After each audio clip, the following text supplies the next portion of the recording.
ঘটনাটা ১৯৫৫ সালের কুমিল্লার বিজয়পুর বাজারের অজপরা গ্রামে।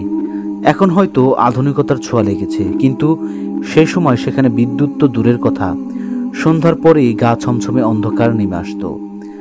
সে গ্রামে থাকতেন রহস্য ঘেরা এক বৃদ্ধ, নাম তার সলিমুল হক। বয়স হবে তখন ৮০-র কাছাকাছি।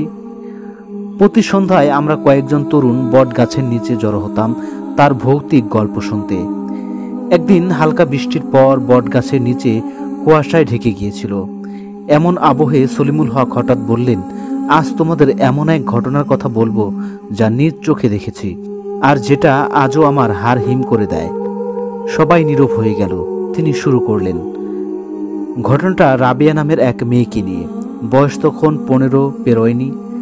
সুন্দরী, শান্ত স্বভাবের, খুব আদরের ছিল তার মা বাবার কাছে। রাবেয়ার বাবা করিম বক্স ছিলেন গ্রামে বেশ নামকরা তান্ত্রিক প্রকৃতির লোক। লোকজন তাকে ভয় করত, আবার মান্যও করত। হঠাৎ করেই তিনি একদিন ঘোষণা দিলেন, রাবেয়ার বিয়ে হবে আগামীকাল। পাত্রের নাম সাফায়েত। গ্রামের কেউ তাকে চেনেন না, এমনকি তার ছবি পর্যন্ত কেউ দেখেনি। বলা বাহুল্য, সবাই অবাক হলেও কেউ কিছু বলার সাহস করেনি। বিয়ের দিন ঠিক হয়েছিল সন্ধ্যার ঠিক পরপর। সে সন্ধ্যায় ঝড় বৃষ্টির ভেতর বরের পক্ষ এসে পৌঁছায়। পাত্রের সঙ্গে আসে মাত্র দুজন, এক আত্মীয়, তার বাবা। সবাই চুপচাপ, যেন কোনো অভিশপ্ত মিশনের লোক। রাবেয়ার বিয়ে সম্পন্ন হয় খুব স্বল্প পরিসরে।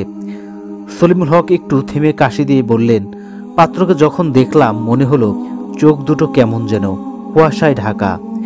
চেহারায় একটা অস্বাভাবিকত্ব ছিল, যেন কোনো মানুষ নয়, রক্ত মাংসের খোলসে ঢুকে বসে আছে কিছু।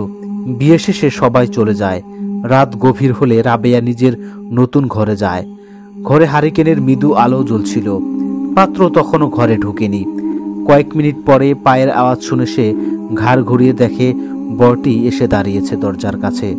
রাবেয়া হারিকেনের মৃদু আলোয় দেখে বরের দুটো পায়ের পাতা উল্টো। রাবেয়া অস্বস্তি বোধ করে, তার চোখে মুখে ভয়। হঠাৎই পাত্র ঝটকায় হারিকেন নিভিয়ে ফেলে।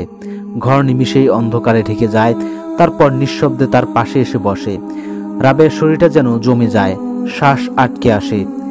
যখন ছেলেটি তাকে ছুঁলো, বললেন সলিমুল হক।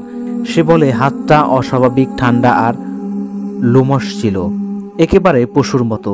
রাতে আর কিছু মনে নেই রাবেয়ার। সে ঘুমিয়ে পড়ে। পরদিন ভোরে গ্রামের এক প্রান্তে চিৎকার চেঁচামেচিতে ঘুম ভাঙে। রাবেয়ার ঘরের দরজায় ধাক্কাধাক্কি শুরু হয়। দরজা খুলতে সে দেখে তার বাবা কান্নায় ভেঙে পড়ছেন। কারণ পাত্র সাফায়েত, তার দুই আত্মীয় যাদের সঙ্গে বিয়ে হয়েছিল, তাদের ৩ জনের মরদেহ সকালে পাশের নদীতে ভেসে উঠেছে। নৌকা ডুবে যাওয়ায় তারা নাকি আগের দিন বিকেলেই মারা গিয়েছিল।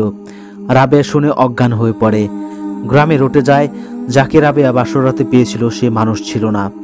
আরও চাঞ্চল্যকর বিষয়, কয়েক মাস পর রাবেয়া গর্ভবতী হয়। সন্তান জন্মায়, এক ছেলে।